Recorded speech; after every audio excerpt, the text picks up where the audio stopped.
Hello, good day again mga Lodi, and welcome back to my channel.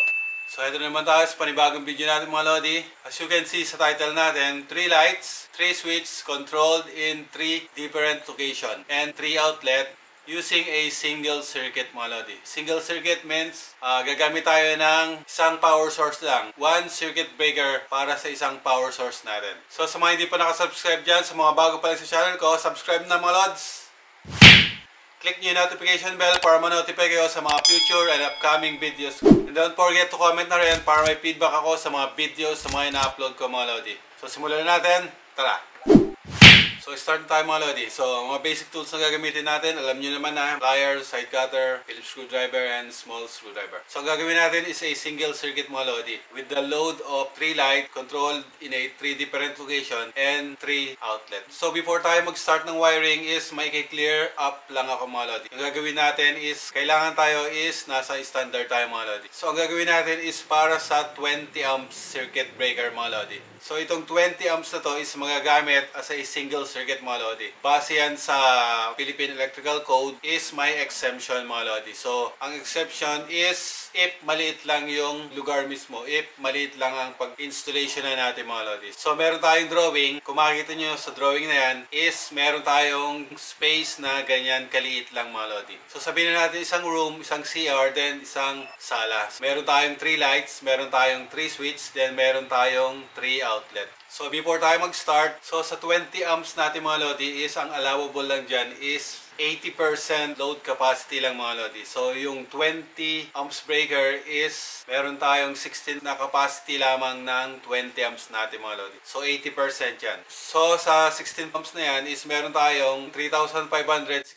watts. So napaka-safe na yan magagamit natin para sa 20 amps breaker mga Lodi. Yan ang magiging basehan natin para sa mga magiging load natin sa bahay mga Lodi. Doon sa i-install natin. So we have a 3 outlet. So makakompute nyo naman kung ilan yung magiging load dito mga Lodi. Kung meron tayong average na rep, then an average na washing machine, so kaya natin makompute kung papasok ba ito dun sa 16 amps na allowable load para sa 20 amps mga Lodi. So sa electric pan is masasabi natin mga 100 to 300 watts ang i-consume ng electric pan. Then sa washing machine is sabihin na natin na 800 to 1,200 watts. Then meron tayong rep, sabihin na natin ganun din 800 to 1,000 ang watts. So sa starting lang naman yung mga Lodi. So mataas ang starting na may mga motor. If running na yan, mababa na ang wattage ng mga Lodi. Then meron tayong TV. So sa tingin ko naman is papasok ito dun sa allowable load ng 20 amps. So start na tayo mag-wiring mga Lodi. So meron tayong drawing dyan. So kung makikita nyo, so meron tayong layout and wiring installation ng mga gagamitin natin. So ayan, kikita nyo yan. So meron tayong 3 lights, 3 switch, then 3 outlet. Then we have yung pinakang panel natin, yung pinakang 20 amps breaker natin. Then kung makikita nyo din sa drawing is meron dyang mga hexagonal na kulay orange. Diyan ko ilalagay yung mga box natin, mga JB natin. So ang electrician mga Lodi is need din natin maging madiskarte mga Lodi. So sa diskarte ng pagle-layout ng mga gagamitin natin like yung mga JB, paano natin ipupul yung mga cables, meron tayo kailangang mga diskarte para dyan mga Lodi. So usually kasi is ang mga JB is nasa babaw ng kisame mga Lods. So like example sa mga switches, meron dyang JB. Then sa mga outlet, sa ibabaw niyan is meron mga JB. So mga tapping point yan na JB mga Lods. So mas madali natin ma-access kung meron mga ganito. Madali tayong makakapag-splice, mas madali tayong makakatrabaho. Dito sa gagawin natin is meron tayong 7 JB dito sa drawing na to. So, yung pinakaunang JB natin is malapit circuit breaker natin. Then, ang next JB natin, ang sa ilaw natin is kinabit ko siya mismo sa ilaw. Then, ang third JB is kinabit ko siya sa ilaw again para sa second light. Then, ang fourth JB natin is kinabit ko sa light number 3. So, kung makikita nyo, is ipupul natin ang cable from the 20 amps breaker natin papunta sa first light, then papunta sa second light, then papunta dun sa third light. So, yan ang gagawin natin na pagpupuling natin ng wire wire natin mga lodi. Ang mga switches nito is doon natin kukunin sa JB natin. Maglalagay tayo ng flexible pipe from sa ilaw na JB papunta ng switch natin. So yun yung ginawa kong diskarte kasi kailangan ng ilaw ng neutral. So dyan ko na padadaanin ang supply natin. So from circuit breaker papunta ng light 1, light 2, then light 3. So may neutral na dyan. Ang pababain na lang natin is ang hotline natin, ang line 1 natin para sa switch. So yan ang gagawin natin wiring mga lodi. So sa outlet is napaka simple lang yung sa wiring ng outlet. So meron tayong JB, then doon natin dadalhin yung 2 wires natin para sa line 1 and line 2 or neutral. So ibaba lang natin, then itutug-tug lang natin yan. So simulan natin ang wiring mga lods. Tara! So ito mga lodi, from the circuit breaker natin, make sure yung circuit breaker natin is naka-off. Then we have here a first JB natin. Sa second JB natin is ang light 1 natin. And then sa third JB is ang light 2. Fourth JB is ang light 4. So naghila tayong cable from JB number 1 hanggang sa papunta ng JB number 4. So ang diskarte is maghila tayo ng cable ng line 1 and neutral para sa mga JB natin. Then maglalaglag tayo ng cable from JB papunta naman ng switch. So yun yung naging diskarte ko para dun sa mga ganitong wiring installation sa mga maliliit na houses. So, kung makikita nyo doon sa drawing is halos dire-diretso lang ang cables natin from JB number 1 papunta ng JB number 4. Then from JB number 1 papunta naman ng mga outlet. So, sa drawing is naglagay din tayo ng JB dyan. So, sa ngayon is pagtutug-tugin lang natin yan. So, first thing is we full a home run para sa mga distribution ng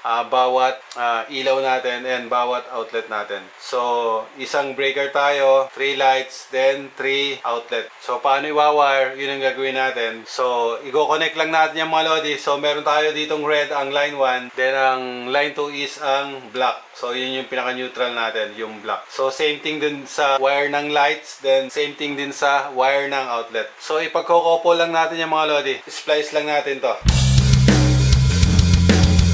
So, sa pag-splice mga lodi is gamitan nyo ng pliers para mas mahigpit ang splicing nyo. Then, lagyan nyo ng tape. Then, same thing din mga lodi sa black para sa line 2 natin or ang neutral natin. Ang gagamitin natin dito para sa 20 amps is ang AWG number 12. So ayun mga lodi, nakabit na natin ang line 1 and neutral ng light, line 1 and neutral ng outlet natin. So bakit natin ginawa na ganito mga lodi? Kinabit natin na ganito para just in case magkakabit tayo ng panibagong breaker, dadagdag tayo ng breaker is mapaghiwalay natin ang lights, then mapaghiwalay natin ang outlet natin. So kaya naglagay tayo ng JB dito para sa splicing na yan. Matatanggal natin dito sa splice na to, then instantly is may hiwalay na ang lights, then may hiwalay na ang outlet. So, yan ang purpose niya mga lodi. Kaya mayroong JB dito, kaya mayroong splicing dito. So, paano natin splice ang ilaw? So, simulan natin dito sa light number 1. So, meron tayong light dito, light number 1 natin. So, meron siyang cable, line 1 and neutral natin para sa line 2. So, ikakabit natin siya dito. So, yung neutral, kung makikita sa drawing natin is ang neutral is nagdiretso lang siya sa mga ilaw mga lodi. So, sa 3 lights is nakadiretso lang ang neutral. Then, lagyan natin ng tape mga lods. So, nakalagay niya yung first light, ang neutral niya. So, standby lang muna natin yan dyan. Lagay na rin natin ang light 2, then ang light 3. Then, ang third light natin mga lods. So, nakabit na natin ang neutral mga lods. Ang bawat neutral ng ilaw sa neutral ng home run natin. So, next natin is ang hotline. So, saan natin ilalagay ang hotline? So, ang mga hotline natin is dadali natin ng switch. So, kunin natin yung switch natin. So, itong switch natin mga lod, meron tayong cable dito. Meron tayong 2 cable. Pinag-iba ko na lang din ng kulay para makita nyo yung pag-splice nito. Yung line is gagamitin natin siyang hotline. Then, yung blue is gagamitin natin na load. So, ito yung magiging load wire natin. So, sa paghila natin itong mga lodi, from the light is meron tayong flexible. So, yun yung bababa dun sa papuntang switch. Ang magiging hot wire natin is ang red. Ilalagay natin sa switch. So, sa ilalim natin ilalagay. So, dito. Then, ang blue, yung ating load wire, ilalagay natin sa ibabaw. So, same thing din dito sa dalawang switch. So, para sa light number 2, switch number 2. Light number 3, switch number 3. So, switch number 3, the same. So ay mga lodi, so paano natin i-wire ang switch dun sa home run natin? So as you can see is sa neutral is meron na tayo. Kung makikita nyo yung mga black is meron na. Sa line 1 natin is kakabit natin ng papunta ng switch. So yung red is sa red natin ilalagay mga lodi. From home run natin ng hot wire natin, so pupunta siya ng switch. Ito yung red, so pumunta yan dito. Diyan natin siya i-splice mga lods. Make sure lang mga lods na walang mga nakalabas na wire dun sa in-splice nyo. Huwag kayong magtipid sa tape. Gamitin nyo maigi yung tape mga lodi. So okay na mga lodi, nakabit na natin ang red ng switch. So yung blue is ang ating load wire. So ilalagay natin siya sa load. So alin yung load natin? Ang ilaw. Ang line ng ilaw is ito. So i-splice natin yan. Kaya mga lods, yung gagawin natin dito sa light number 2 and switch 2 is the same din. Same thing din sa switch number 3 and light 3. So recap tayo mga lods. Galing ng home run na red, pumunta ng switch tong red. Then sa load ng switch tong blue, pumunta sa red ng ilaw natin. So okay na mga lods, fix na yung lights natin, then yung switch natin. Susunod natin is ang home run natin ng outlet. So sa outlet is parallel lang dun sa line 1, line 2 natin. Ang outlet number 1, outlet number 2, then outlet number 3. So kuha ulit tayo ng cable para i-splice natin dito mga lodi. Then meron tayong mixing cable para itutuog na lang natin to dun sa outlet. Meron tayong outlet dito, 1 gang lang yung ginamit ko. So if meron kayong gagawing 2 gang or 3 gang, so i-jumper nyo lang yan. So meron tayong video yung ginawa dyan, watch nyo lang yan. So yung maliit na prong is ang line 1 natin. Then ang malaking prong is ang line 2 natin. Then i-splice lang natin dito sa home run cable natin mga lodi. So, higpitan nyo lang yung splice nyo ng plier mga lodi. So, make sure mahigpit ang pagkaka-splice.